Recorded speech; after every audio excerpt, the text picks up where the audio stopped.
Assalamualaikum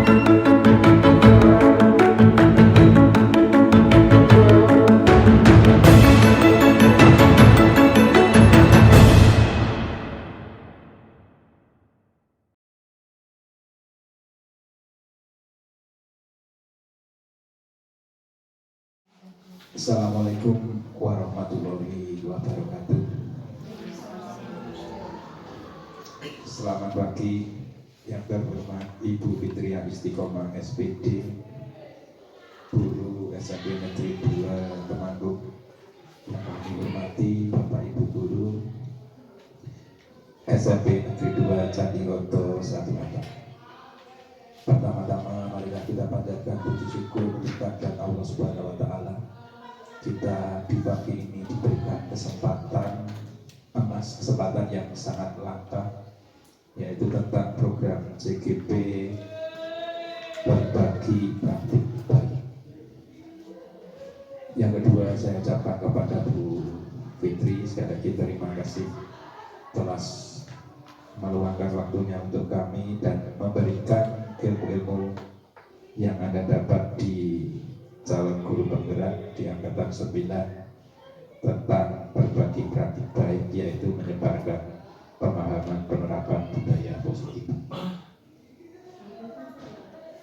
Yang ketiga, terima kasih kepada Bapak Ibu semua yang telah menyiapkan sarana prasarana serta undangan berbagi praktik baik, menyebarkan pemahaman penerapan budaya positif Jumat 27 Oktober 2023 jam 9 di ruang lab SMP Negeri 2 Candiroto 1 Atap.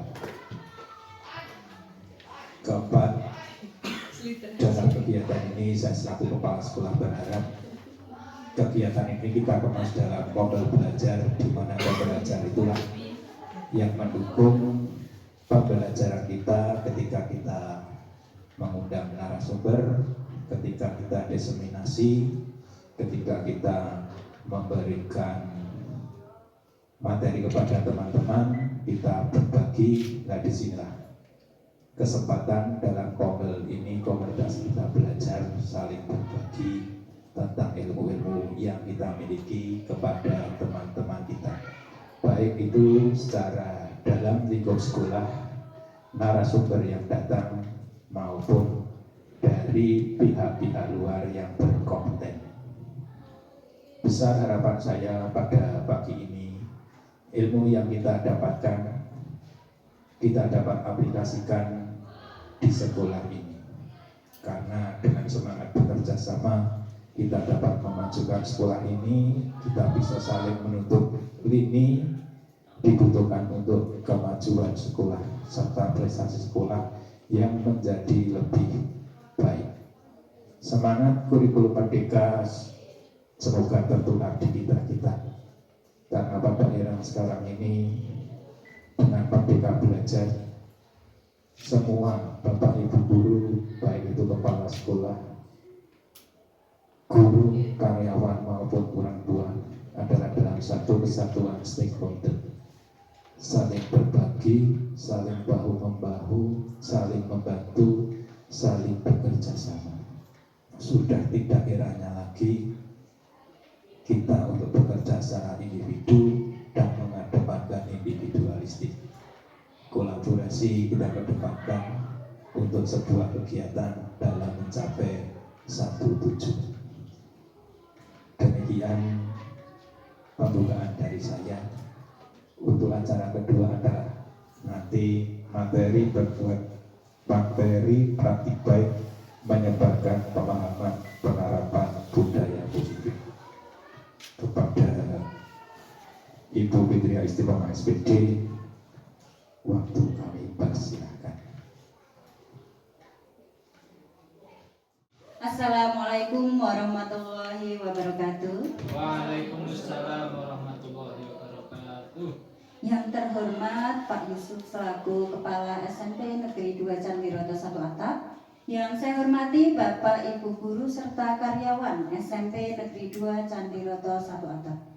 Pertama-tama marilah kita panjatkan puji syukur kehadirat Allah Subhanahu wa Ta'ala, karena dengan limpahan rahmatnya lah kita hari ini dapat hadir di sini, di ruangan ini dalam keadaan sehat dan tanpa halangan yang berarti. Tidak lupa salawat serta salam kita aturkan kepada junjungan kita Rasulullah Muhammad SAW yang kita nantikan syafaatnya di yaumul akhir nanti. Nah, sebelum kita mulai acara pada pagi hari ini, marilah kita mengucap basmalah bersama-sama agar dengan harapan acara pada pagi hari ini sampai selesai nanti diberi kelancaran. Bismillahirrahmanirrahim. Saya ucapkan terima kasih yang setulus-tulusnya kepada Bapak Ibu Guru beserta Bapak Kepala tentunya yang sudah mengizinkan dan meluangkan waktunya untuk duduk sejenak, untuk diskusi sejenak. Nah, dalam rangka, dalam acara diseminasi menyebarkan pemahaman dan penerapan pengalaman budaya positif. Dan ini merupakan salah satu untuk pemenuhan tugas saya, terutama di modul 1.4 tentang budaya positif pada program Guru Penggerak Angkatan ke-9. Nah, ini nanti kita di sini saya bukan sebagai narasumber atau berniat menggurui, tapi kita berbagi praktik baik saja, berbagi pengalaman apa itu budaya positif, bagaimana penerapannya di sekolah nanti, dan kemudian apakah sekolah kita sudah mulai mencerminkan budaya positif itu sendiri. Nah, baik, langsung kita mulai saja untuk mempersingkat waktu. Kira-kira jika Bapak Ibu membaca kata budaya positif, apa yang terlintas di pikiran Bapak atau Ibu? Monggo, siapa yang mau berpendapat? Kalau mendengar kata budaya positif, apa yang Anda pikirkan? Oh, Ibu Nurul, silahkan. Menurut saya budaya itu kan berkaitan dengan kebiasaan. Nah, tapi kalau kita terapkan dalam lingkungan kita, kebiasaan itu berarti berkaitan dengan perilaku yang sering kita lakukan ataupun anak-anak lakukan. Itu berkaitan dengan budaya. Sementara positif adalah sesuatu hal yang baik. Nah, jadi kalau budaya positif menurut saya itu tentang kebiasaan atau perilaku yang sering kita lakukan ataupun anak-anak lakukan yang bersifat positif, seperti itu. Terima kasih Bu Nurul, luar biasa sekali. Jadi menurut Bu Nurul, budaya positif itu adalah sesuatu atau kebiasaan yang kita lakukan dan itu bernilai kebaikan. Seperti itu ya Bu Nurul. Mungkin Bapak Ibu yang lain, budaya positif itu berkaitan dengan apa? Mungkin ada yang mau berpendapat lagi. Bu Ratna mungkin? Ya, terima kasih. Kalau kita mendengar kata budaya, mungkin seperti yang sudah disampaikan Bu Nurul bahwa budaya itu adalah kebiasaan, berarti adalah suatu perilaku yang dilakukan berulang-ulang dan tanpa kita sadari itu menjadi sebuah tradisi, jadi membentuk kebiasaan kita, dan itu nantinya akan berimbas, karena yang namanya budaya itu nanti akan berimbas dalam perilaku kita saat berinteraksi, saat bersosialisasi dengan orang lain. Nah, budaya itu memang tidak dituliskan dalam suatu hukum atau norma yang tertulis, tapi sudah menjadi peraturan atau norma tidak tertulis yang apabila suatu budaya itu tidak dilakukan, itu akan menjadi sebuah kekurangan dalam suatu masyarakat atau suatu komunitas. Kalau dari kata positifnya, berarti positif itu adalah suatu tradisi atau kebiasaan yang baik menurut kami.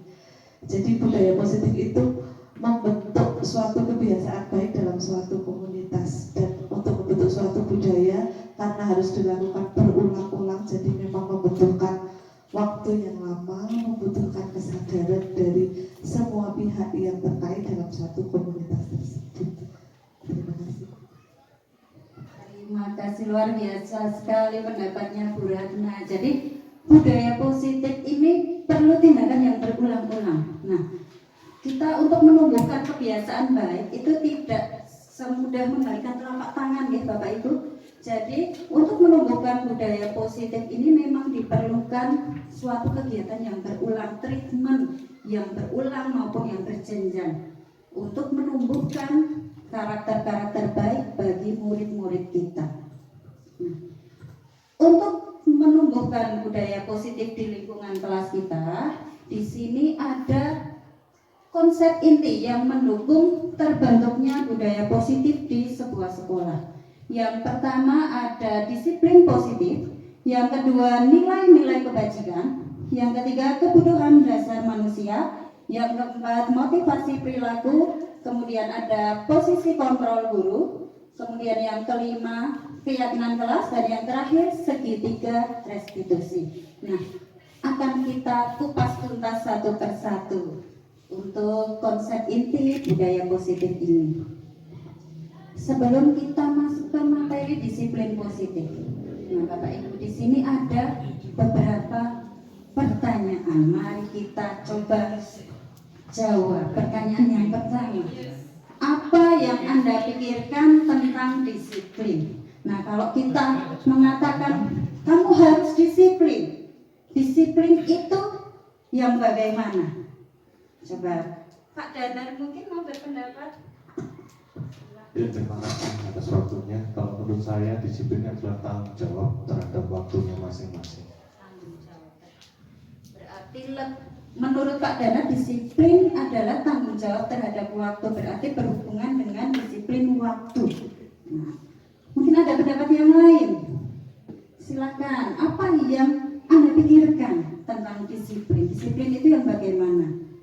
Monggo Pak Barka. Menurut saya disiplin itu kita melakukan sesuai dengan porsi kita masing-masing dan bertanggung jawab. Jadi waktu kemudian hasil juga itu sesuai dengan harapannya.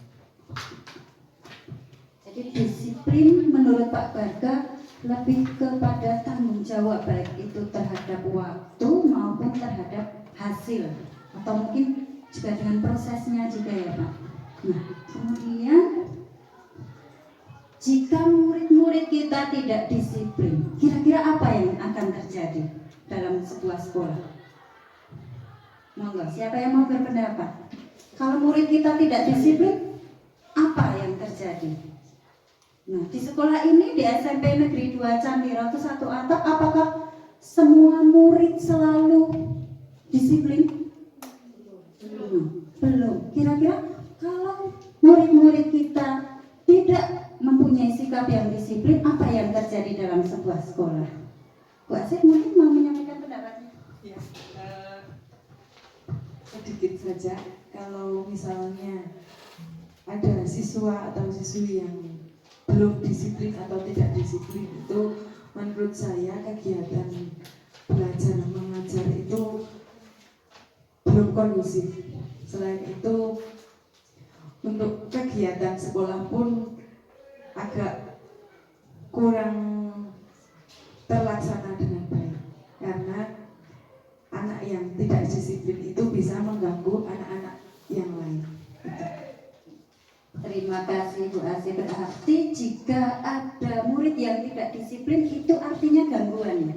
Ya, gangguan terhadap bisa proses pembelajaran atau mungkin dalam kegiatan yang lain. Nah, kemudian jika murid itu mengganggu, nah jika ada yang tidak disiplin, kita menganggap itu sebuah gangguan. Apa tindakan kita untuk murid yang tidak disiplin tersebut? Apa yang pernah Bapak atau Ibu lakukan jika ada murid yang tidak disiplin? Monggo Pak Yazid, silakan berbagi pengalamannya. Menurut saya disiplin itu tadi itu tidak mengganggu kalau murid yang melakukan, karena di teori-teori yang lain itu memang siswa itu beda-beda. Ada yang lebih cenderung ke aktif di pelajaran, ada yang aktif di fisik. Nah, kalau mungkin tidak disiplin di belajar, tapi dia disiplinnya di mana bidang olahraga seumpama, itu juga tidak mengganggu. Jadi yang harus dilakukan adalah mengarahkan kepada passion mereka masing-masing.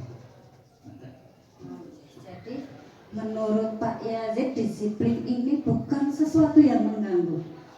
Tugas kita sebagai guru lah yang harus mengarahkan anak sesuai dengan potensinya. Nah, itu juga yang dicita-citakan oleh Ki Hajar Dewantara dalam pendidikan kita, pendidikan murid-murid kita. Beliau mengatakan bahwa pendidik itu sejatinya, kita adalah menuntun anak. Tugas kita itu bukan menyuruh anak atau merubah anak sesuai dengan keinginan kita, melainkan kitalah yang harus menuntun mereka sesuai dengan potensi dan minat mereka masing-masing. Jadi kita sebagai pendidik tidak boleh memaksakan bahwa kamu harus menjadi anak yang seperti ini. Tidak, karena setiap anak mempunyai kebutuhan sendiri-sendiri sesuai dengan bidang minat dan bakat yang mereka miliki. Nah, biasanya kalau ada nggak di antara bapak dan ibu jika ada murid yang tidak disiplin itu kemudian diberi hukuman? Pernah nggak? Oh, ada. Coba Bu Asih mungkin bisa menceritakan. Nah, Bu Asih tadi bilang jika ada murid yang tidak disiplin pernah memberi hukuman. Mungkin bisa diceritakan pengalamannya ketika menghadapi murid yang tidak disiplin. Ya, suatu contoh misalnya saya masuk kelas ada beberapa anak yang kurang disiplin, contohnya tidak memakai atribut sekolah dengan lengkap atau tidak rapi, ya contohnya bajunya tidak dimasukkan. Itu memang saya tegur dulu, nah terus dinasihati. Itu kalau tidak dinasihati masih mengulang terus, nah nanti saya tetap saya beri sanksi, suruh maju atau pokoknya saya suruh maju. Jadi ada hukuman. Ya, ada hukuman. Tapi hukumannya konteksnya lebih ke hal-hal yang positif ya Bu Asih. Iya, biar mereka tidak mengulangi lagi. Kalau Agar cuma anak- saya mengingatkan saja, itu anak masih diulangi terus biasanya. Ketika anak dinasehati kemudian tidak mematuhi aturan itu, maka di akhir caranya itu dengan memberi hukuman.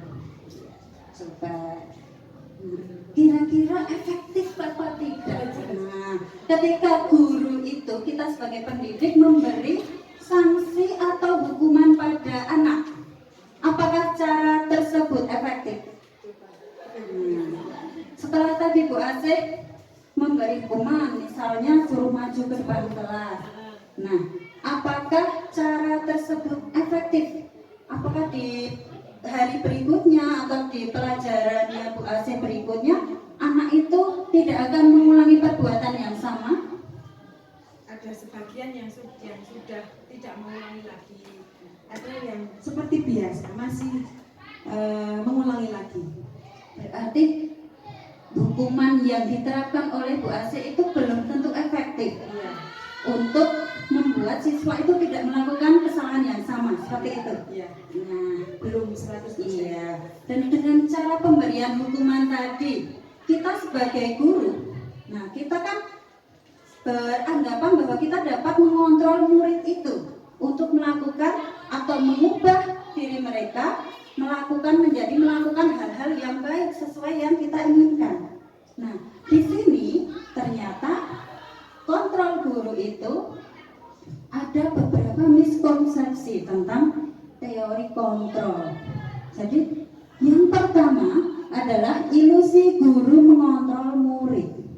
Ketika kita membuat murid itu mematuhi kita sesuai dengan apa yang kita inginkan, itu belum tentu berarti bahwa kita dapat mengontrol murid tersebut. Hal itu bisa terjadi, murid itu mau berubah, karena mereka mengizinkan dirinya dikontrol oleh kita. Jadi kita tidak bisa mengubah seseorang walaupun terlihat Mas besok lagi pakai atribut yang baik, pakai atribut yang lengkap. Nah, di pagi harinya mungkin anak tersebut memakai atribut yang lengkap. Kita merasa, oh karena kemarin Bu Fitri sudah memberitahu, maka anak ini menjadi tertib hari ini. Kadang kita beranggapan seperti itu kan. Nah, hal itu tidak serta-merta keinginan dari murid sendiri. Jadi murid melakukan perubahan tersebut, melakukan hal yang kita minta itu karena mereka sebenarnya mengizinkan diri mereka dikontrol oleh kita. Apakah setiap murid mau melakukan yang kita perintahkan? Nah, ketika mereka tidak mengizinkan diri mereka dikontrol, maka tidak akan terjadi perubahan perilaku. Yang kedua, ilusi bahwa semua penguatan positif itu akan efektif dan bermanfaat. Penguatan efektif itu biasanya berbentuk apa, Bapak Ibu? Penguatan efektif. Penguatan berbentuk apa? Pujian, benar sekali. Bisa berbentuk pujian. Kemudian pernah nggak Bapak Ibu memberikan hadiah kepada murid? Nah, jadi penguatan positif ini bisa berupa pujian, bisa berupa reward atau imbalan seperti itu. Nah, apakah cara tersebut efektif dan bermanfaat bagi murid-murid kita? Bermanfaat. Menurut Bu Nurul bermanfaat? Coba. Mungkin Bu Nurul bisa mengutarakan pendapatnya.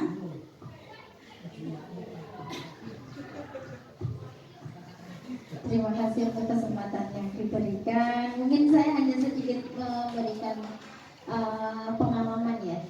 Ketika saya masuk ke kelas, biasanya kan kita mengamati dulu siswa satu persatu.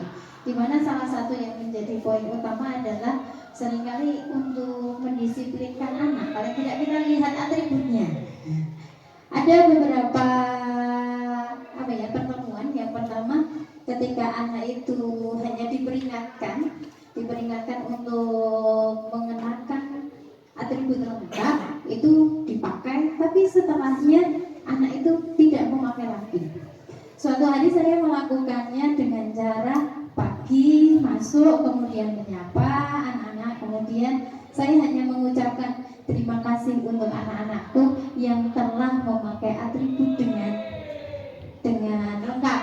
Dan untuk anak-anakku yang masih belum mengenakan atribut dengan lengkap, semoga besok mengenakan atribut dengan lengkap. Ternyata itu efektif. Ada beberapa anak yang tiba-tiba ambil hasduk kemudian dipakai sendiri. Dengan istilah mereka, burung tiga matur nuwun nek karo Bu Nurul. Itu akhirnya mereka mengenakan sendiri. Berarti kan paling tidak dengan kita memuji anak itu tergerak hatinya. Karena kembali lagi ke budaya tadi itu kan sesuatu yang harus diterapkan secara terus-menerus, dan itu akan menjadi budaya ketika memang berasal dari hati mereka sendiri, tergerak sendiri hatinya dalam diri. Iya, dari dalam diri siswa itu sendiri untuk melakukannya, tidak hanya dari karena mereka apa tadi yang disampaikan bahwa mereka bergerak karena arahan kita, tetapi karena memang dirinya sendiri yang ingin melakukan. Itu berasal dari hanya kita mengucapkan terima kasih, dan ternyata bisa mengubah anak itu menjadi lebih baik lagi. Terima kasih. Terima kasih Bu Nurul yang sudah berbagi pengalamannya. Menurut Bu Nurul, tadi penguatan itu akan efektif karena memancing siswa-siswa yang lain yang belum diberi penguatan menjadi termotivasi untuk melakukan hal-hal yang baik. Tapi tadi Bu, sempat saya mendengar Bu Nurul berkata bahwa siswa yang belum lengkap kemudian mengambil hasduknya. Nah, karena saya belum diberi matur nuwun sama Bu Nurul, belum diberi terima kasih. Nah, dalam jangka waktu yang lama, dalam jangka waktu yang dekat mungkin penguatan itu akan efektif bagi anak-anak kita. Tapi dalam jangka waktu yang lama, bisa saja penguatan ini menimbulkan hal-hal atau dampak yang negatif. Yang pertama, anak menjadi ketergantungan terhadap kita. Jadi mereka melakukannya agar dipuji oleh guru. Nah, seperti itu. Atau mungkin, saya mau maju biar dapat nilai yang bagus, biar dapat bintang. Nah, berarti mereka melakukan sesuatu itu atas dasar diberi penguatan, diberi ucapan terima kasih, diberi penghargaan. Nah, itu lama-kelamaan akan berdampak negatif bagi siswa. Dan ketika seorang guru itu yang terbiasa memberi penguatan positif lupa melakukan hal tersebut, nah pasti murid di dalam pikirannya akan berkata, wah biasanya saya dipuji kok hari ini tidak. Nah, jadi itulah yang merupakan ilusi bahwa semua penguatan positif itu belum tentu efektif dan bermanfaat. Kemudian ilusi bahwa kritik dan membuat rasa bersalah itu mampu menguatkan karakter. Terkadang kita beranggapan bahwa tidak apa-apa memberikan kritik kepada siswa, asal kritik itu membangun. Terus tanpa disadari, pernah nggak Bapak Ibu berkata kepada murid, kok kamu tidak mengerjakan PR? Bapak atau Ibu kecewa sekali sama kamu hari ini. Biasanya kamu rajin, kenapa hari ini tidak? Kamu mengecewakan sekali hari ini. Ucapan-ucapan yang seperti itu memang membuat peserta didik atau murid kita itu sadar akan kesalahannya. Tapi justru ucapan kita yang terdengar halus, jika kita mengucapkan kritik atau membuat anak merasa bersalah, itu kan biasanya guru mengatakannya secara halus ya. Nah, tanpa sadar, hal itu justru mengarahkan siswa ke arah kegagalan. Jadi siswa akan berpikiran bahwa dirinya itu murid yang buruk karena sudah mengecewakan Bapak Ibu guru, mengecewakan orang-orang yang mereka sayangi. Nah, seperti itu. Kemudian yang terakhir, ilusi bahwa orang dewasa berhak memaksa. Kita sebagai orang dewasa maupun sebagai pendidik biasanya merasa bertanggung jawab terhadap murid-murid kita. Kita merasa bahwa saya ini pendidik, murid-murid saya harus menjadi baik. Nah, terkadang kita lupa, kita memaksakan kehendak kita.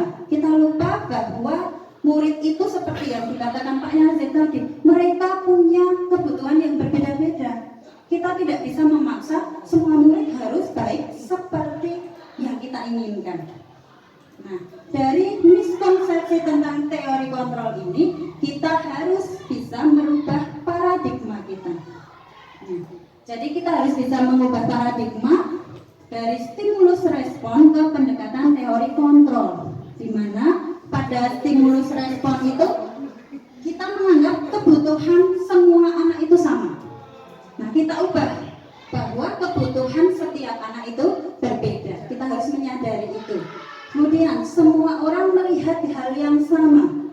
Kita ubah menjadi setiap orang memiliki gambaran yang berbeda. Gambaran di sini lebih kepada keinginan atau kehendak. Jadi siswa yang berada di satu sekolah yang sama, bahkan satu kelas duduk bersebelahan pun, mereka pasti tujuan, keinginan, dan kehendak berada di kelas itu tidak akan sama. Kemudian kita mencoba mengubah agar orang berpandangan sama dengan kita, itu di stimulus respon. Sedangkan di teori kontrol, kita berusaha memahami pandangan orang lain tentang dunia. Jadi kita mencoba memandang sesuatu atau segala hal itu dari berbagai perspektif. Kemudian pada stimulus respon, perilaku buruk dilihat sebagai suatu kesalahan. Pasti jika anak itu berlaku yang tidak baik, itu ada hal yang salah. Sedangkan pada teori kontrol, semua perilaku baik itu baik maupun buruk itu pasti punya tujuan. Kemudian pada stimulus respon, orang lain bisa mengontrol saya. kita ubah menjadi hanya Anda yang bisa mengontrol diri Anda sendiri. Seperti yang Bu Nurul sampaikan tadi, kita bisa mengubah seseorang, tapi hanya dalam jangka waktu sebentar. Apa yang bisa mengubah orang itu secara konsisten? Nah, itu adalah motivasi dari diri orang tersebut. Kemudian, pada stimulus respon saya bisa mengontrol orang lain. Padahal sebenarnya kita tidak bisa mengontrol orang lain. Kemudian pemaksaan ada pada saat bujukan gagal. Ketika kita berkata halus kepada murid, seperti tadi yang diceritakan Bu Asih, diberi nasihat. Nah, setelah bujukan kita itu gagal, apa yang terjadi? Pemberian hukuman, pemaksaan. Nah, kita harus mulai merubah itu semua menjadi kolaborasi dan konsensus untuk menciptakan pilihan-pilihan baru. Kita harus mengajak anak tersebut berdiskusi, berdialog. Nah, apakah perbuatan yang dilakukan benar? Jadi kita berupaya untuk mengajak murid itu mencari solusi atas kesalahan yang dia buat, bukan hanya memaksa. Dan yang terakhir, model berpikir menang kalah harus kita ubah menjadi model berpikir menang-menang atau win-win solution, sehingga tidak ada yang merasa saya disalahkan, dia yang dibela, tidak ada yang seperti itu. Semuanya diberi kesempatan yang sama untuk berpendapat, untuk membela diri. Kemudian, kita masuk ke pembahasan tentang disiplin positif tadi. Tadi disiplin kan Pak Danar dan Pak Barga mengatakan bahwa disiplin itu tanggung jawab, ketepatan terhadap waktu, terhadap hasil. Sebenarnya, yang sebenarnya disiplin itu berasal dari kata disiplina yang artinya belajar. Jadi disiplin itu aslinya berarti belajar. Nah, disiplin ini lebih mengacu kepada disiplin diri kita sendiri, mulai dari hal yang paling kecil, yaitu diri kita sendiri, yang mempelajari bagaimana cara kita untuk mengontrol diri kita dan bagaimana kita menguasai diri untuk memilih tindakan yang mengacu pada nilai-nilai yang kita hargai untuk mencapai tujuan yang mulia. Nah, disiplin positif ini merupakan salah satu cara penerapan disiplin yang bertujuan untuk menumbuhkan kesadaran dari dalam diri siswa, motivasi intrinsik. Jadi anak diupayakan untuk menyadari kesalahannya, terus memberdayakan siswa tanpa penghargaan agar mereka tidak terlalu bergantung pada penghargaan, tanpa ancaman maupun tanpa hukuman.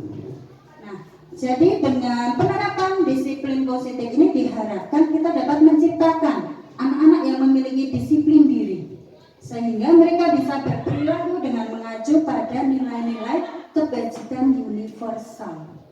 Nah, nilai-nilai kebajikan universal itu apa sih? Nilai-nilai kebajikan itu adalah nilai yang disepakati bersama.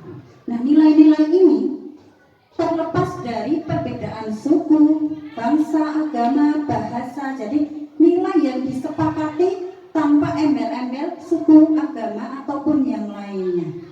Nah, nilai ini pasti berisi nilai-nilai yang positif, yang merupakan tujuan mulia yang ingin dicapai setiap individu. Nah, di kurikulum Merdeka ini kita pasti sudah tidak asing lagi dengan istilah profil pelajar Pancasila. Nah, profil pelajar Pancasila ini merupakan salah satu contoh dari nilai-nilai kebajikan, di mana di dalamnya semuanya berisi nilai-nilai yang positif. Di sini juga ada banyak sekali contoh, ada toleransi, kejujuran, santun, dermawan, dan lain sebagainya. Intinya semua yang positif. Nah, nilai kebajikan ini akan terpenuhi atau akan dilakukan oleh individu jika kebutuhan mereka itu sudah terpenuhi. Jadi murid-murid kita akan berperilaku sesuai nilai-nilai kebajikan jika kebutuhan dasar mereka terpenuhi. Kebutuhan dasar manusia itu apa? Nah, segala sesuatu yang kita lakukan untuk mendapatkan yang kita inginkan. Seluruh tindakan yang kita lakukan itu pasti punya tujuan. Kita melakukan sesuatu pasti ada tujuannya. Nah, kebutuhan dasar manusia di sini ada 5. Yang pertama adalah kebutuhan bertahan hidup. Kebutuhan bertahan hidup ini mencakup kebutuhan akan ketercukupan makanan, pakaian, tempat tinggal, keamanan maupun kesehatan. Bapak Ibu pernah nggak ketika mengajar pagi-pagi masih pagi nih, tapi anaknya sudah ngantuk? Pernah ya? Sering, bahkan sering. Nah, kemungkinan anak itu mengantuk. Kalau dia anak yang mengantuk jangan langsung dimarahin ya Bapak Ibu. Jangan langsung dimarahin. Kita ajak berdiskusi dulu. Siapa tahu kebutuhan akan makanan mereka belum terpenuhi. Apalagi, nah dengan mayoritas di sini orang tuanya kan sebagai petani tembakau, di mana setiap pagi hari, kadang jam 5 pagi itu sudah pergi berangkat ke ladang. Nah seperti itu. Jadi siapa tahu anak-anak yang tadi lemes ketika pelajaran, padahal masih jam pertama itu kebutuhan dasar akan makanannya belum terpenuhi, mereka lapar. Nah, apalagi masih lama istirahatnya. Nah, jadi kita harus memperhatikan apakah kebutuhan bertahan hidup anak itu terpenuhi. Kemudian yang kedua, kebutuhan akan rasa kasih sayang dan rasa diterima. Nah, ini berkaitan dengan rasa dipedulikan, diterima, kerjasama dan berbagi. Dalam satu kelas, apakah Bapak dan Ibu pernah menemui nggak ada anak yang mojok sendiri, tidak pernah aktif atau bergabung dengan teman yang lain? Nah, mungkin saja kebutuhan akan rasa diterima dari anak tersebut itu belum dia dapatkan. Kemudian berikutnya ada kebutuhan penguasaan. Nah, ini berkaitan dengan terpenuhinya harga diri, rasa dianggap, dan kemampuan untuk memimpin orang lain. Ada anak yang senang tampil nggak di kelas? Nah, setiap kita mengajukan pertanyaan, saya Bu. Nah, itu menunjukkan bahwa dia berusaha memenuhi kebutuhan akan penguasaan. Yang keempat, kebutuhan akan kebebasan. Di sini murid ingin mandiri, memiliki pilihan dan mencoba hal-hal yang baru. Nah, maka untuk memenuhi ini, pemerintah sedang gencar-gencarnya nih melakukan yang dinamakan pembelajaran diferensiasi. Meminta guru melakukan pembelajaran berdiferensiasi. Tujuannya apa? Memberi pilihan bagi murid. Jadi kebutuhan kebebasannya akan terpenuhi. Mereka tidak harus mengerjakan misalnya bahasa Indonesia. Siswa yang tidak terbiasa ngomong, ketika dia disuruh untuk pidato tanpa diberi pilihan yang lain, pasti siswa itu akan merasa tidak mampu. Atau kadang waktu penilaian dia akan membolos dengan alasan sakit atau yang lain. Untuk menghindari itu, maka kebutuhan akan kebebasan itu harus dipenuhi. Jadi anak kita berilah mereka pilihan-pilihan yang sesuai dengan bidang yang mereka ingini, sesuai dengan minat mereka. Yang kelima, kebutuhan akan kesenangan. Nah, ini biasanya di pelajaran-pelajaran yang banyak materi, banyak teori, kadang murid ngantuk, terus ada yang malah mengganggu temannya. Nah, itu mungkin kebutuhan akan kesenangan mereka belum terpenuhi. Solusinya apa Bapak Ibu? Ice breaking, benar sekali. Memberi ice breaking di tengah-tengah pembelajaran. Kemudian menggabungkan game. Nah, metode gamifikasi di pembelajarannya pakai permainan, pakai apa? Nah, seperti itu. Masih semangat ya Bapak Ibu? Oh, sudah ngantuk. Coba kalau saya berkata semangat pagi. Wah, nanti Bapak Ibu bilang pagi, luar biasa, tetap semangat. Yes, seperti itu ya, biar kita tidak ngantuk. Oh, kan masih pagi. Apa ada yang belum sarapan?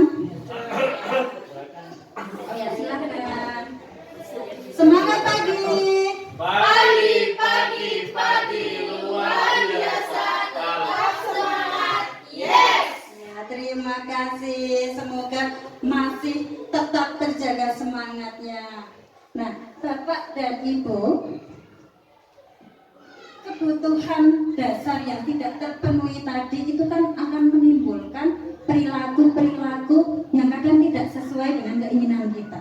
Nah, ternyata setiap orang dalam berperilaku itu dia punya 3 alasan.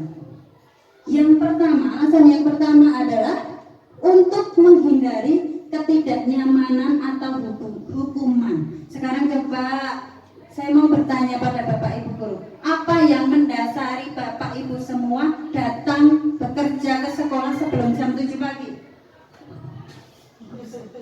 Apa yang mendasari Anda sampai di sekolah sini dari rumah yang mungkin sebagian besar rumahnya tidak dekat ya dengan sekolah? Kenapa Anda mau datang sebelum jam 7 pagi? Coba itu mungkin yang rumahnya jauh. Nah, coba Bunike, apa yang memotivasi Bunike biar apa ya? Kenapa kok tiap hari mau-maunya datang sebelum pukul 7? Terima kasih. Kalau menurut saya pribadi, tuntutan untuk mengajar anak, kalau absen sama absen juga, terus berarti yang pertama tuntutan dari absen, guru harus absen, finger ya. Nah, harus absen di aplikasi sebelum pukul 7. Kira-kira kalau melakukan hal seperti itu, nah, begitu aplikasi absennya rusak, apa yang akan terjadi? Penuh semangat. Penuh semangat, lebih bersemangat karena tidak harus datang pukul 7. Nah, tindakan seperti itulah, itu merupakan salah satu contoh motivasi untuk menghindari ketidaknyamanan atau hukuman. Nah, karena ada aturan nih harus sebelum pukul 7. Kalau absennya beberapa kali lebih dari pukul 7, kita akan dapat hukuman, akan dapat surat peringatan. Nah, itu contoh motivasi untuk menghindari ketidaknyamanan. Nah, semoga nanti dari hal yang seperti itu kita bisa berubah, bahwa tujuan kita datang ke sekolah sebelum pukul 7 pagi sudah tidak karena absen lagi nih Bapak Ibu. Yang kedua adalah untuk mendapatkan imbalan atau penghargaan dari orang lain. Nah, ini biasanya ketika anak-anak lomba nih, mereka mengikuti lomba tujuannya biar menang, biar dapat hadiah. Maka ketika mereka tidak menang, apa yang terjadi? Mereka akan kecewa dan menganggap diri mereka gagal. Nah, motivasi yang 2 tadi itu merupakan motivasi ekstrinsik. Sedangkan yang kita harapkan ada dalam perilaku siswa-siswa kita adalah yang ketiga ini Bapak Ibu, motivasi intrinsik, yaitu tujuan mereka melakukan suatu hal itu untuk menjadi orang yang mereka inginkan dan menghargai diri sendiri sesuai dengan yang mereka yakini. Jadi harapannya, misalnya tadi Bapak Ibu guru yang tadinya datang bekerja ke sini demi absen, nah harapannya nanti kita bisa berubah, bahwa kita itu adalah tanggung jawab kita bersama. Kita harus datang sebelum anak-anak datang ke sekolah, kita harus menyambut mereka dengan senyum. Nah, semoga nanti, sedikit demi sedikit kita dapat merubah motivasi perilaku kita menjadi orang yang ingin menghargai diri sendiri. Nah, tadi kan kita sudah membahas ada yang memberi hukuman seperti itu ya. Nah, di sini ada hukuman, ada konsekuensi, dan ada restitusi. Apakah semua tindakan yang kita lakukan untuk anak itu termasuk hukuman? Belum tentu. Hukuman itu sifatnya tidak terencana atau tiba-tiba situasional sesuai dengan yang kita hadapi saat itu. Kita kadang improv saja, anak tidak bawa PR, suruh push up aja lah. Nah, kadang kita tidak merencanakan, tapi itu terjadi. Kemudian murid tidak tahu apa yang akan terjadi atau tidak dilibatkan dalam pengambilan keputusan. Karena sifatnya hukuman itu satu arah, jadi hanya dari guru ke murid. Kamu harus push up, kamu harus membersihkan kamar mandi. Nah, seperti itu. Kemudian hukuman itu sifatnya bisa hukuman fisik ataupun psikis. Jadi dengan kita hanya berkata-kata yang menyakiti anak, itu juga termasuk hukuman, karena itu menyakiti anak. Sedangkan bedanya apa sih dengan yang namanya konsekuensi? Konsekuensi itu terencana atau disepakati sesuai peraturan. Setiap sekolah saya kira punya yang namanya tata tertib. Nah, di situ jelas tertulis, jika anak seperti ini, maka seperti ini. Nah, itu yang dinamakan konsekuensi, hasil kesepakatan bersama. Memang dalam pelaksanaannya murid dibuat tidak nyaman, tapi itu tidak akan menyakiti mereka seperti hukuman. Jadi konsekuensi itu hanya membuat murid tidak nyaman, tapi tidak menyakiti mereka. Dan sikap guru di sini selalu memonitor murid seperti guru BK. Jadi punya data-data, oh sudah terlambat berapa kali, berarti harus panggil orang tua. Nah, jadi guru memonitor perilaku anak. Yang sebaiknya kita terapkan adalah yang ketiga ini, Bapak Ibu. Mungkin sudahkah pernah mendengar kata restitusi sebelumnya? Belum.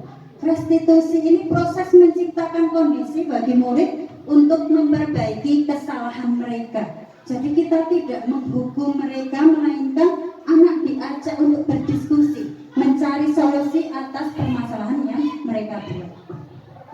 Nah, di sini ada beberapa pernyataan Bapak Ibu. Yang pertama, menggantikan kertas tugas teman yang telah dicoret-coret. Kalau ada murid kita mencoret-coret kertas punya teman, dia diminta untuk menggantikan kertas tugas tersebut.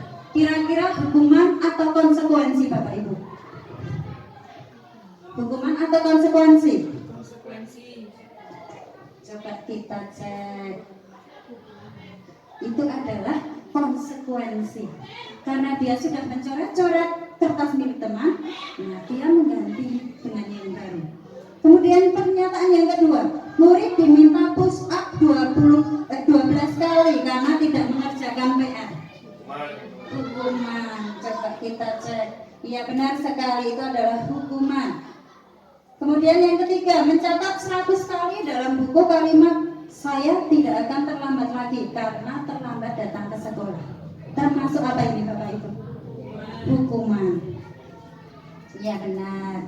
Kemudian lari, nah ini yang guru olahraga nih. Lari mengelilingi lapangan basket 2 kali karena terlambat 10 menit untuk pelajaran PJOK.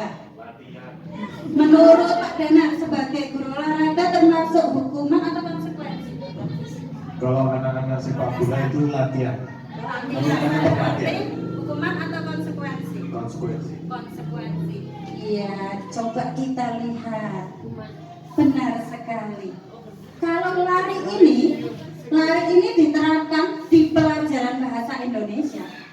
Nah, itu akan menjadi hukuman. Tapi ketika lari diterapkan di pelajaran PJOK karena dia terlambat di awal, maka bisa kita anggap itu sebagai pengganti dari pemanasan. Nah, jadi ini merupakan konsekuensi. Kemudian berikutnya, membersihkan kamar mandi karena mematahkan pensil temannya. Iya, benar sekali, ini adalah hukuman. Yang terakhir, kehilangan 10 menit jam istirahat untuk mengerjakan tugas karena terlambat datang dan tertinggal pelajaran 10 menit. Jadi dia mengganti keterlambatannya itu dengan 10 menit diistirahat. Konsekuensi, benar sekali. Nah, dalam melaksanakan hukuman atau konsekuensi ini, kita berpegang dengan 5 posisi kontrol kita sebagai seorang guru. Yang pertama, posisi kontrol sebagai penghukum. Yang kedua, posisi kontrol sebagai pembuat rasa bersalah. Yang ketiga, guru bisa berperan sebagai teman. Yang keempat, posisi sebagai pemantau, dan yang kelima sebagai manajer. Nah, untuk lebih memahami apa sih 5 posisi kontrol ini, bagaimana penerapannya ketika di kelas atau terhadap murid-murid kita, mari kita simak sebentar video yang akan saya tayangkan berikut ini.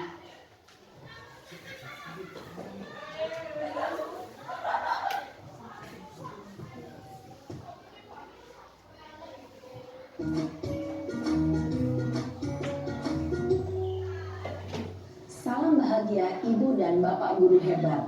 Dalam penerapan disiplin positif restitusi, salah satu program yang dikembangkan adalah 5 posisi kontrol. 5 posisi kontrol dalam restitusi adalah proses perjalanan seorang pendidik agar dapat mengenali dirinya. Pada video kali ini, kita akan membahas tentang 5 posisi kontrol yang dikembangkan oleh Diane Dawson dan contoh penerapannya.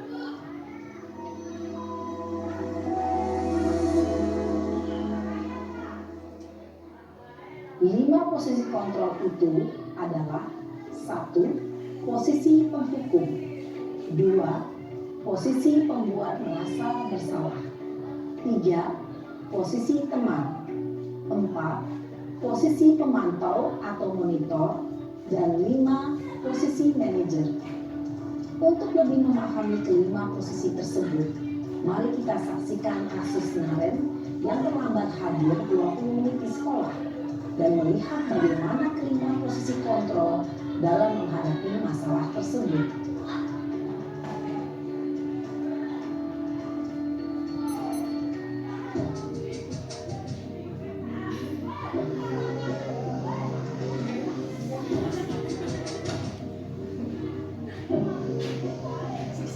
Naren, sini kamu. Selamat pagi, Bu. Selalu terlambat. Kamu deh, pasti terlambat. Maaf, Bu. Saya Apa? Apa coba? Alasan kamu apa lagi? Kapan sih kamu tidak terlambat? Malas sekali ya kamu jadi anak. saya Dasar pemalas. Gak kapok-kapok sih kamu. Sudah berapa kali terlambat? Sana, kamu keliling lapangan basket 2 kali. kenapa saya harus keliling lapangan basket, Bu? Kenapa? Kamu melawan ibu. Berani-beraninya jawab. Sudah terlambat, masih berani jawab pula. Sekarang, keliling lapangan basket 5 kali sekalian. Biar kapok. Cepat. Pergi sana ke lapangan basket. Posisi penghukum biasanya berbicara dengan nada tinggi, menghardik, menunjuk-nunjuk, menyakiti, dan menyindir. Hukuman bisa berupa fisik maupun psikis. Ibu dan Bapak guru hebat, dampak yang terjadi pada murid ketika guru berada pada posisi penghukum adalah murid cenderung akan memberontak, bahkan menyimpan dendam.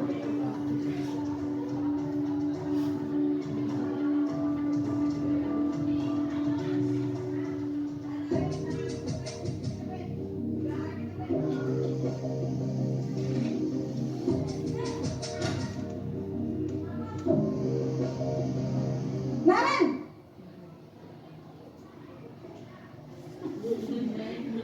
Selamat pagi, Bu.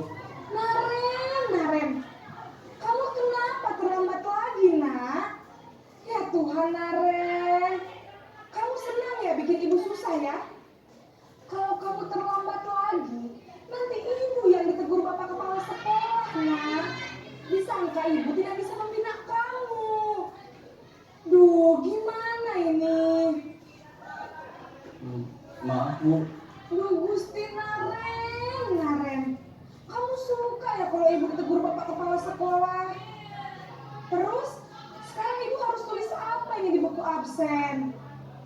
Ini kamu sudah sering terlambat loh. Ibu harus apa coba? Maaf, Bu. Maaf sekali. Ya sudah, lain kali jangan bikin ibu susah lagi ya nak ya. Ibu tidak akan kuat lagi kalau kamu begini terus. Bisa jantungan kalau ibu ditegur bapak kepala sekolah. Sana cepat ke kelas. Maaf ya Bu, maaf sekali. Posisi pembuat rasa bersalah berbicara dengan nada tenang, cenderung lembut. Namun kata-kata yang diutarakan membuat murid merasa menjadi orang yang gagal, memandang buruk dirinya sendiri, merasa tidak berharga, dan tidak sanggup membahagiakan orang lain. Ketika guru mengambil posisi pembuat rasa bersalah, murid akan menganggap dirinya yang bersalah dan ia akan menyimpan emosi negatif tersebut di dalam dirinya.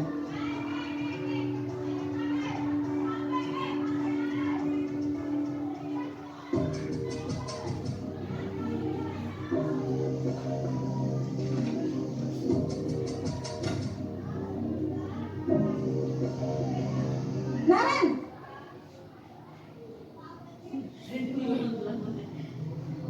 Selamat pagi Bu. wah, sudah jam berapa ini nak? Terlambat lagi ya sayang. Iya Bu, habis ibu saya lupa membangunkan saya Bu. Kamu malah menyalahkan ibu kamu. Kamu bukannya anak yang larinya paling kencang. Kok terlambat sih? Iya Bu, saya memang terlambat bangun tadi. Jadi biarpun saya lari kencang, tetap gak kekejar Bu. Ya sudah sana. Nanti lain kali larinya lebih kencang lagi ya. Biar gak terlambat lagi. Bikin seneng ibu. Demi ibu. Bisa kan? Bisa lah Bu. Ya sudah sana masuk kelas. Ibu beresin urusan absen kamu. Kamu ini ada-ada saja. Dalam posisi teman, guru berbicara dengan nada suara ramah, akrab, cenderung bersenda gurau untuk menjaga suasana tetap santai. Murid akan merasa senang, aman, dan akrab dengan guru. Identitas yang tercipta adalah identitas sukses atau berhasil. Namun, perlu diingat, karena ini masih dorongan eksternal, maka ada faktor ketergantungan dari murid kepada orang tertentu. Di sini guru absennya, sehingga di lain waktu murid bisa berperilaku baik, namun hanya kepada orang-orang tertentu saja.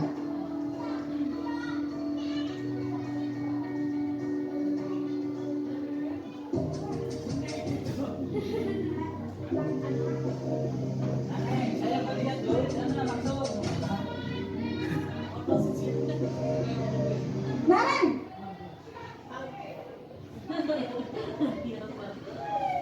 Selamat pagi Bu. Naren, apa peraturan sekolah kita tentang jam berapa kita harus masuk sekolah, Nak? Kita harus di sekolah jam 7 Bu. Iya betul, sekarang sudah jam 7.20. Naren sudah tahu konsekuensinya jika terlambat hadir. Paham Bu. Saya harus tinggal kelas pas jam istirahat selama 20 menit. Iya benar, konsekuensinya demikian. Jadi nanti jam 9.30 pas istirahat, kamu harus tinggal di kelas, kerjakan tugas tambahan untuk ketertinggalan kamu, ya. Baik Bu. Posisi pemantau mengandalkan penghitungan atau data untuk mengontrol murid. Guru mengarahkan murid berdasarkan peraturan dan konsekuensi. Seorang pemantau menunjukkan bahasa tubuh dan ekspresi wajah yang datar dan cenderung formal.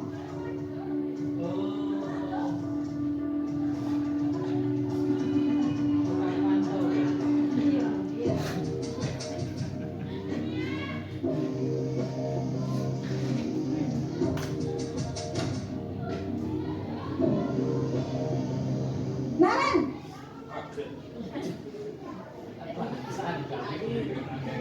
Selamat pagi Bu.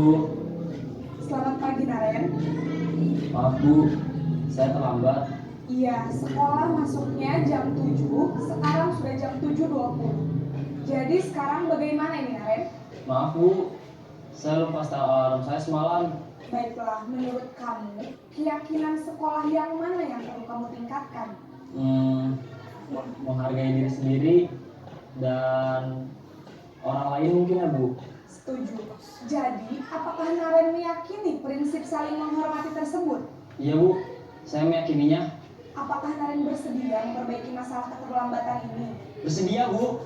Bagaimana kamu akan perbaiki masalah keterlambatan ini? Saya akan coba untuk tidak lupa menyetel alarm saya, Bu. Baik, kalau Naren lupa menyetel alarm di rumah, ada orang yang kira-kira bisa bantu mengingatkan tidak? Ada, Bu. Kakak saya, Kak Emma. Ada lagi selain Kak Emma? Selain Kak Emma, ada ibu saya. Baik, jadi yang mengingatkan Naren adalah Kak Emma dan ibu kamu ya? Kira-kira akan mulai start alarm kapan nih Naren? Setelah pulang sekolah, akan segera saya lakukan. Baik, jadi Naren akan setel alarm untuk bangun besok pagi dan akan diingatkan oleh kakak dan ibu dan Naren ya. Ada lagi yang mungkin perlu dilakukan Naren agar tidak terlambat bangun lagi? Tidak ada, Bu. Baik Naren, terima kasih untuk kerjasama kamu. Sekarang kamu perlu kembali ke kelas untuk belajar. Baik, Bu. Terima kasih. Posisi manajer adalah posisi kontrol yang disarankan untuk membimbing murid memiliki sikap disiplin yang positif, yaitu murid yang mandiri, bertanggung jawab, dan dapat memecahkan masalah. Tujuan dari posisi ini adalah agar murid dapat berefleksi atas tindakannya. Guru akan dengan tulus memberikan pertanyaan-pertanyaan bermakna, sehingga membuat murid dapat belajar dari kesalahannya dan mencari sebuah solusi untuk menyelesaikannya. Ibu dan Bapak guru hebat, setelah mengamati adegan kelima posisi kontrol tadi, kira-kira posisi mana yang paling ideal? Posisi mana yang dapat menunjang motivasi intrinsik murid? Ya, tentu posisi manajer. Posisi ini memang posisi ideal yang ingin dituju setiap pendidik. Pada posisi inilah, guru dapat menerapkan disiplin positif yang berpihak pada murid, yang memerdekakan murid. Perjalanan seorang pendidik tentunya tidak mudah untuk sampai pada posisi seorang manajer. Namun, tujuan kita pasti, yaitu menciptakan murid-murid yang mandiri, merdeka, dan bertanggung jawab. Semoga penggambaran 5 posisi kontrol yang telah diperlihatkan ini dapat menjadi ajang refleksi bagi kita semua, agar dapat terus mengasah dan menerapkan disiplin positif yang memerdekakan murid. Mari terus berlatih dan bersemangat. Selamat menerapkan. Salam dan bahagia Ibu dan Bapak guru hebat.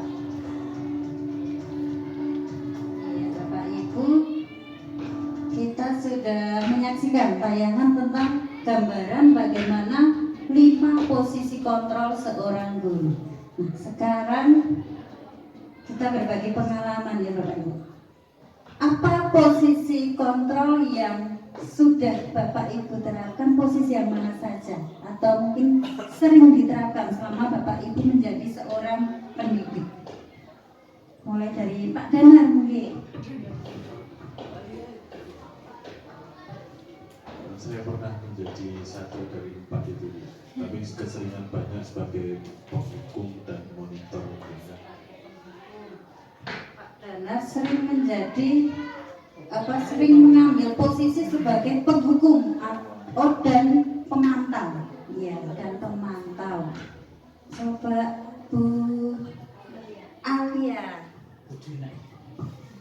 Ya, baik, terima kasih atas pertanyaannya. Ya, mungkin dari yang saya pelajari di sekolah ini, materi dari Bu Fitri itu mengingatkan saya saat perkuliahan gitu. Ini sama persis seperti ini. Ya benar, untuk posisi guru mungkin saya baru 1 bulan di sini. Ya benar, ketika ada yang terlambat, saya selalu mengajak diskusi. Kita tidak boleh menjudge. Ya, tidak boleh menjudge. Oh, kamu terlambat berarti kamu malas. Nah, itu adalah sesuatu yang harus kita hindari. Nah, untuk itu seringkali saya diskusi, kenapa sih kamu terlambat, karena apa? Nah, itu kita cari solusi bersama-sama. Nah, bagaimana sih siswa misal terlambat karena tidurnya kesiangan. Lah, tadi malam kamu tidurnya, ya maksudnya bangunnya kesiangan, dan tadi malam kamu tidur jam berapa? Pokoknya kita cari solusi biar anak tidak kesiangan lagi. Nah, kemudian apabila kita juga menentukan hukuman tidak hanya saya, kamu kalau besok berangkat lagi kamu mendapat poin loh, tidak seperti itu kan yang diharapkan. Nah, setelah kita melakukan diskusi, kita cari solusinya.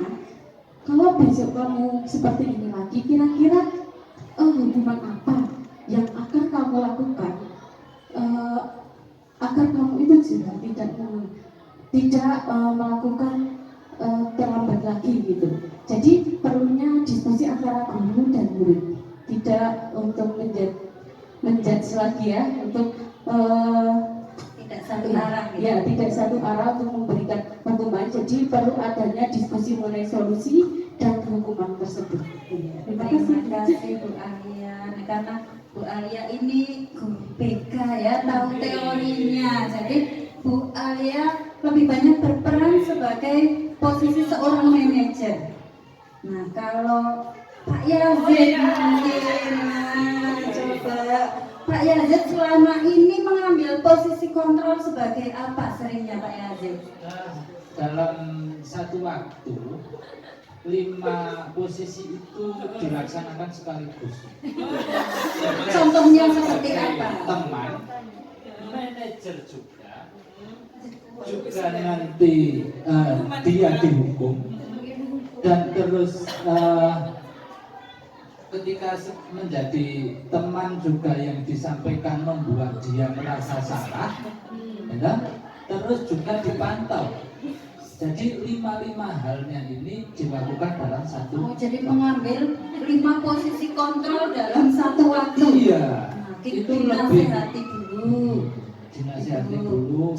Berarti anak dibuat merasa bersalah dulu. Enggak.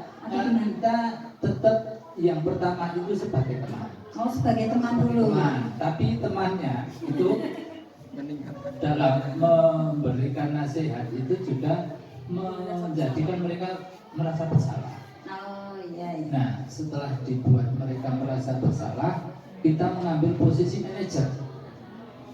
Nah, setelah menjadi posisi manajer, Lakukan dialog berarti. terus dihukum. Oh, ada proses menghukumnya Ada juga. proses penghukuman. Nah, setelah dihukum juga nanti untuk tindak lanjut masih dipantau.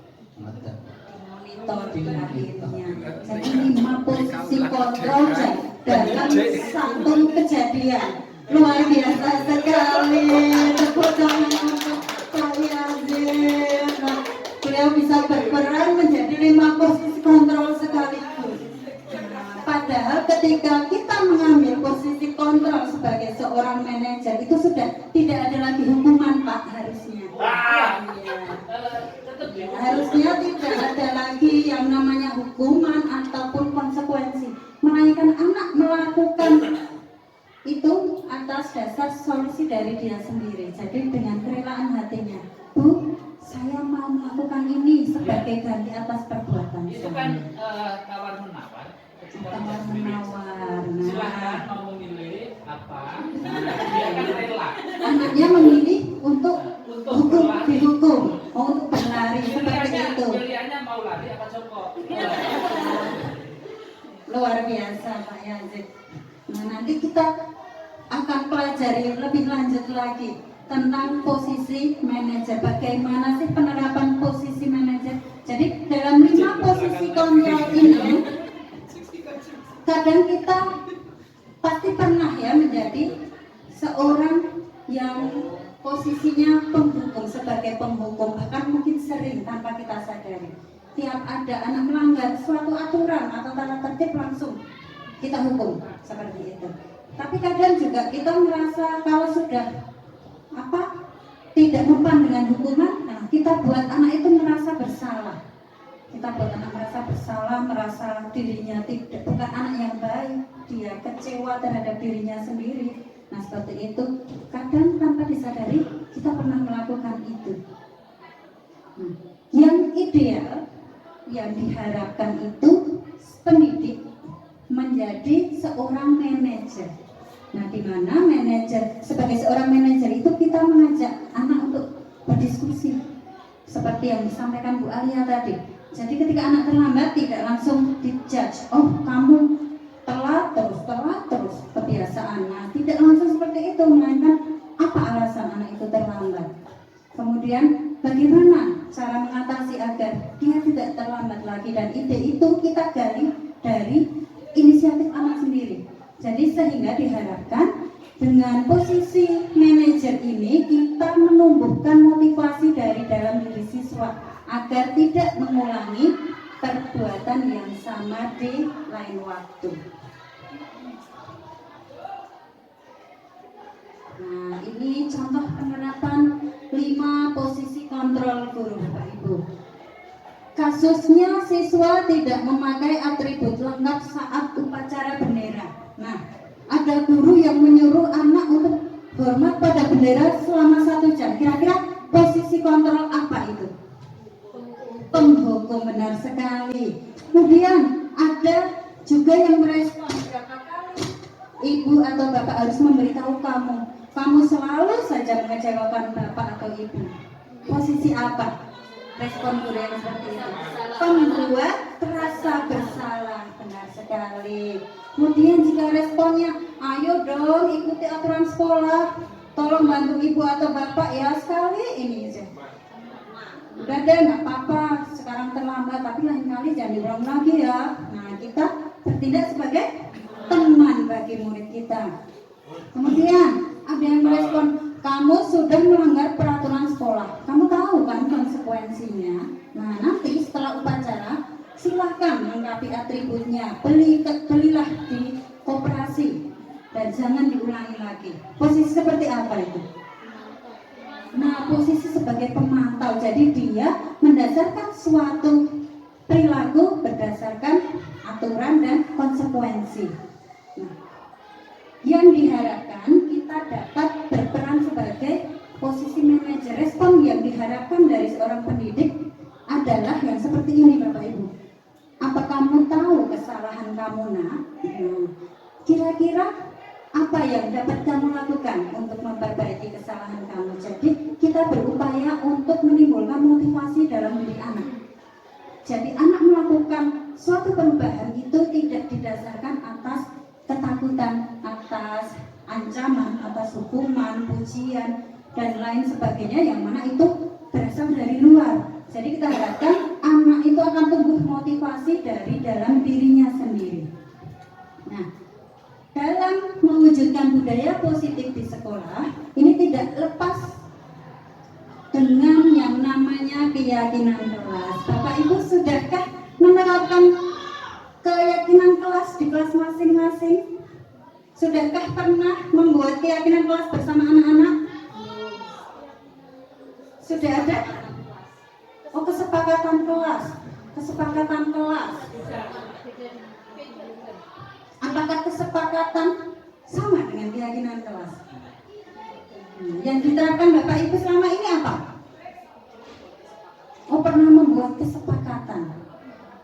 Apakah itu berlanjut? Biasanya dibuatnya pada waktu apa, Bapak Ibu? Oh, di awal semester. Nah, itu berlaku sampai anak itu lulus atau bagaimana?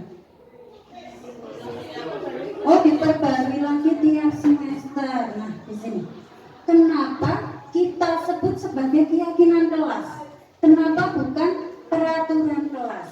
Nah, ini perbedaannya. Jadi peraturan itu berisi tentang tatanan-tatanan yang mengatur. Kemudian berasal dari luar individu, dan peraturan ini peluangnya besar sekali untuk dilanggar oleh siswa karena motivasi mereka kan dari luar, masih eksternal. Sedangkan keyakinan, nah kita tahu bahwa kalau kita meyakini sesuatu kita pasti percaya. Nah, keyakinan itu berisi kepercayaan, dan kepercayaan ini dapat menumbuhkan motivasi intrinsik dari dalam diri siswa. Dan keyakinan ini berpegang teguh pada nilai-nilai yang kita yakini.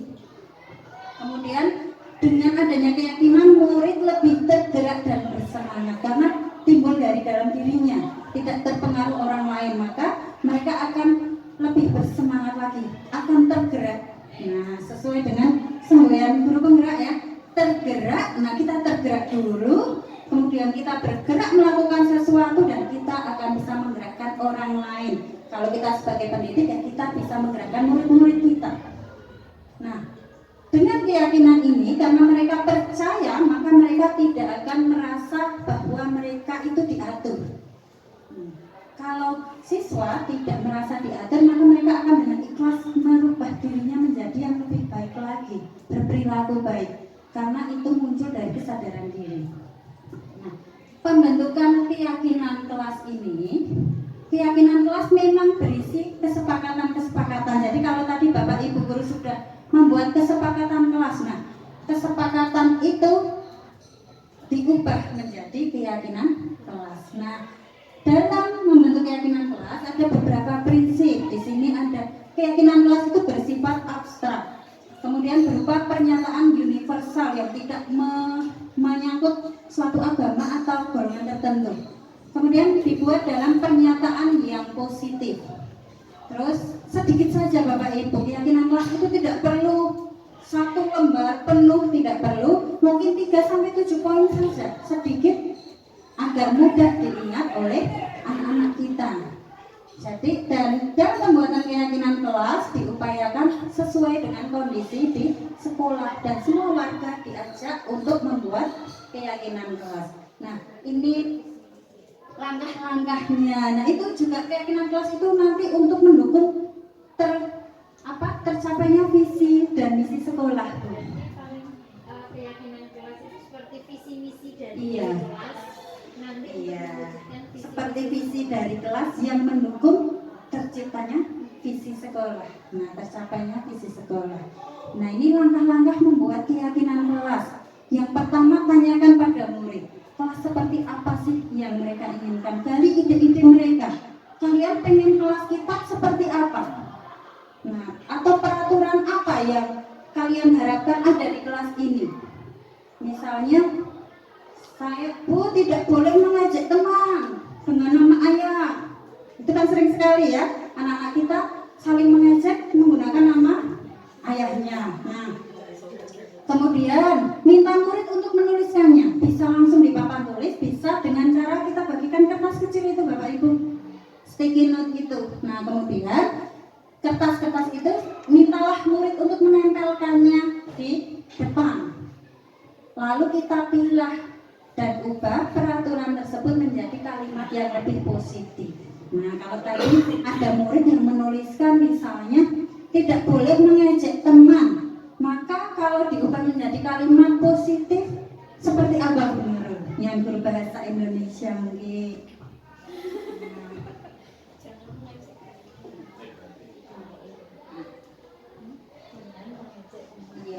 Kan ada murid yang menuliskan tidak boleh mengejek teman. Nah, kalau kalimat itu kita ubah ke dalam kalimat yang lebih positif, akan menjadi seperti apa? Akan seperti apa kalimatnya? Iya. Tidak boleh mengejek teman.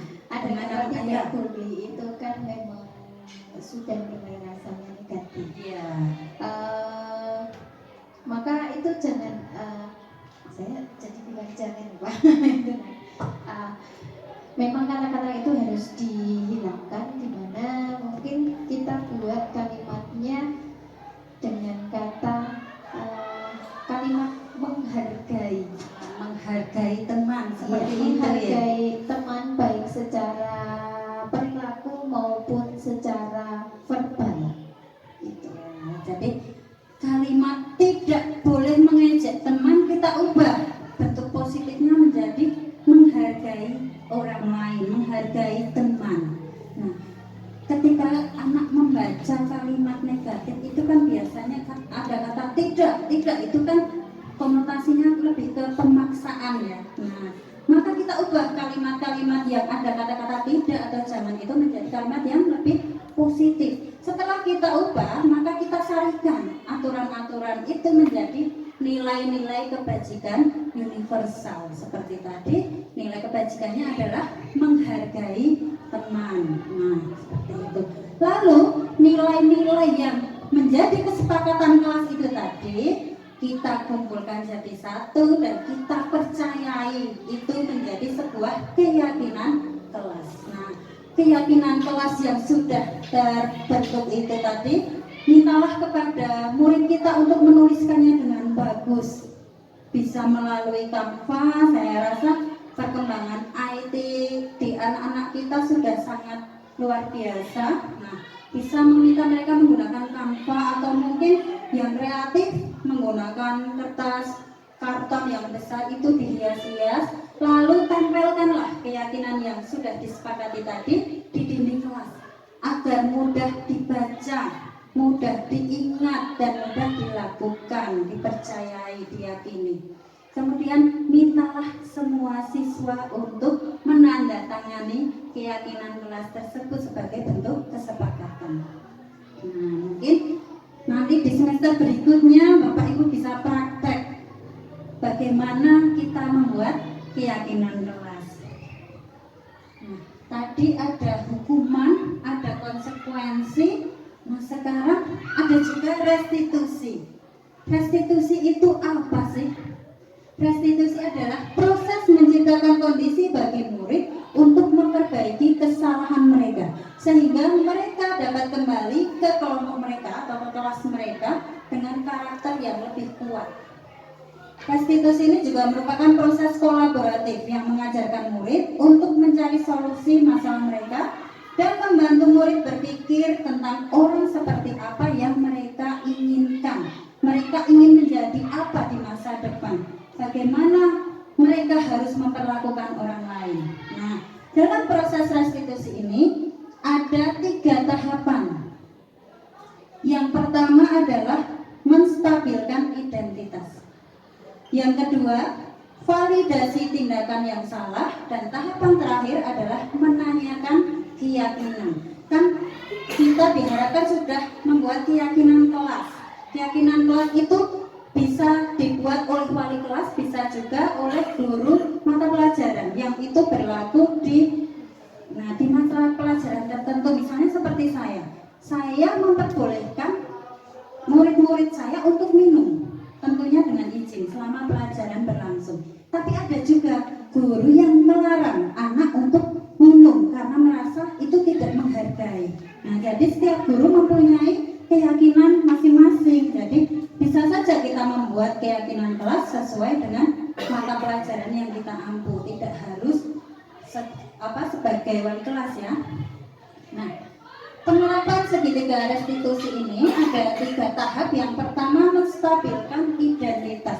Menstabilkan identitas ini berdasarkan prinsip membuat kesalahan adalah bagian dari proses pembelajaran. Nah, ini tampak pada kata-kata, misalnya anak berbuat salah maka kita mengatakan tidak apa-apa. Berbuat salah itu manusiawi. Tidak ada manusia yang sempurna di dunia ini. Kemudian, ibu dulu juga pernah terlambat. Ibu dulu juga pernah mencontek. Nah, kita stabilkan dulu identitas. Jadi, murid merasa dirinya gagal, kita bawa kembali ke identitas sukses.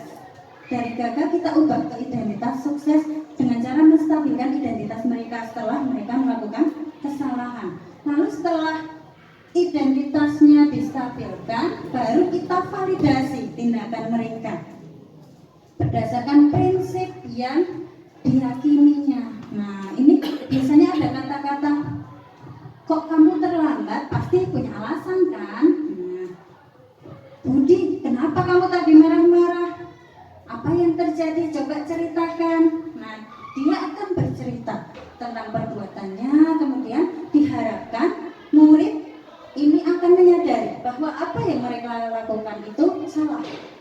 Nah, kalau mereka sudah merasa apa yang mereka lakukan atau perilaku mereka salah atau tidak sesuai, baru kita tanyakan keyakinan kelas yang sudah disepakati. Nah, jadi itu gunanya keyakinan kelas. Kita tanyakan, kita meyakini bahwa apa? Oh, kelas itu harus disiplin, Bu. Kita harus menghargai teman. Berarti tindakan kamu dengan marah-marah dengan temanmu tadi sesuai enggak dengan keyakinan kelas kita? Maka murid akan dimotivasi untuk berpikir bahwa oh, saya tidak boleh berteriak-teriak atau memarahi teman, karena saya meyakini bahwa sebagai siswa di kelas itu saya yakin harus menghargai teman di sekelas saya. Nah, harapannya dengan restitusi, segitiga restitusi ini kita dapat menimbulkan motivasi dari dalam diri kita, dari dalam diri murid-murid kita dan orang-orang di sekitar. Nah, ini juga dapat diterapkan di keluarga kita, Bapak Ibu, tidak harus di sekolah.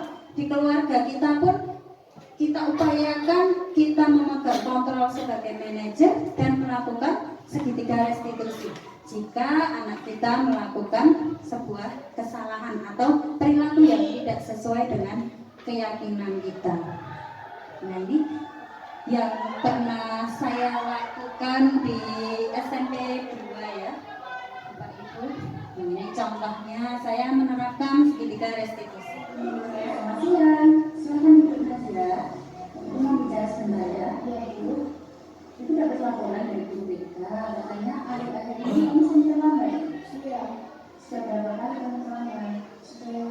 Sudah banyak itu, tapi sudah berapa kali. Oh, sebanyak itu? Wajar sih jika memang itu manusiawi ya, ketika kita bangun kesiangan. Tapi kalau sebanyak itu terlambatnya, pasti ada sesuatu. Coba itu mau tahu apa alasan kamu bisa terlambat? Saya bangun kesiangan dulu. Kesiangan? Kenapa? Saya mau mengatakan mendalam cerita. Terus saya tidur, bangunnya kesiangan. Terus saya balik, udah sudah tidur. Terlambat. Iya. Kalau kamu terlambat itu rugi nggak? Iya Bu. Karena saya rugi, teman-teman saya juga rugi. Saya tidak mendapatkan pelajaran di awal. Dan teman-teman saya itu saat saya tidak dimasukkan dulu harus mengulangi materi tersebut. Jadi yang rugi tidak hanya kamu sendiri ya. Kamu rugi di dalam pelajaran. Teman-teman juga merasa terganggu karena di tengah pelajaran mereka sedang fokus, kamu mengetuk pintu. Jadi mereka terganggu. Nah, kita kan punya keyakinan kelas yang sudah kita sepakati. Maka apa? Itu sesuai nggak dengan keyakinan kelas kita? Tidak Bu, soalnya saya mengamalkan kelas yaitu disiplin waktu sama usia. Saya datang ke sekolah sebelum jam pelajaran dimulai. Nah, jadi kamu harus datang sebelum bel berbunyi. Kan kesepakatan kelas kita mengatakan bahwa kita harus disiplin.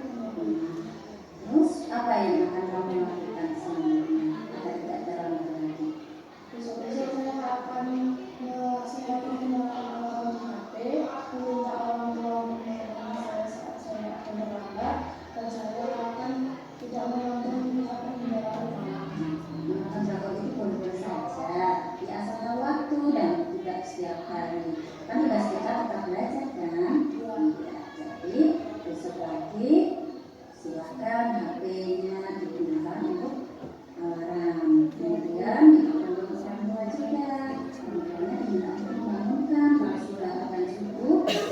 Aku tolong dong dibangunkan ketika akan subuh, seperti itu ya. Semoga besok-besok lagi Nazira bisa berangkat lebih awal dan ke sekolah sebelum pelajaran itu. Jangan berulang lagi ya. Terima kasih. Sekarang aku bisa mengajar kelas.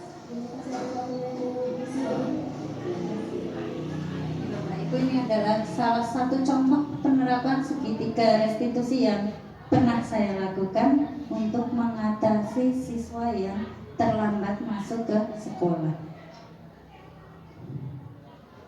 Ini testimoninya. Nama saya Nazira Nail Syifa dari kelas 8C. Perasaan saya setelah diajak berdiskusi dengan Ibu Fitria adalah senang karena saya dapat menyadari kesalahan saya dan lebih menghargai waktu agar tidak terlambat lagi. Terima kasih. Wassalamualaikum warahmatullahi wabarakatuh. Jadi harapan dari kita semua bahwa murid-murid kita itu dapat menyadari kesalahannya sehingga timbul motivasi dari dalam diri untuk berubah ke arah yang lebih baik sesuai dengan nilai-nilai yang diyakini. Nah, Bapak Ibu, itu itu beberapa konsep inti yang mendukung tumbuhnya budaya positif di sekolah. Nah, semoga materi yang sedikit tadi bisa memberi pemahaman, menambah pengetahuan kepada Bapak Ibu semua bagaimana cara kita untuk menumbuhkan budaya positif di sekolah ini dan menyebarluaskan pemahaman itu di lingkungan sekitar kita. Nah, dalam penerapan program disiplin positif, hendaknya guru memiliki standar kepribadian profesional dan sosial yang baik, di mana guru mampu merefleksi dirinya dalam posisi kontrol saat ini. Bagaimana perjalanan dirinya sebagai among atau manajer yang menuntun murid-muridnya menjadi insan yang mandiri, merdeka, dan bertanggung jawab. Terima kasih. Saya akhiri pemaparan budaya positif pada pagi hari ini. Terima kasih atas semangat yang luar biasa dari Bapak Ibu semua. Semoga kita semua dapat menjadi bagian dari tumbuhnya budaya positif di sekolah ini. Ya.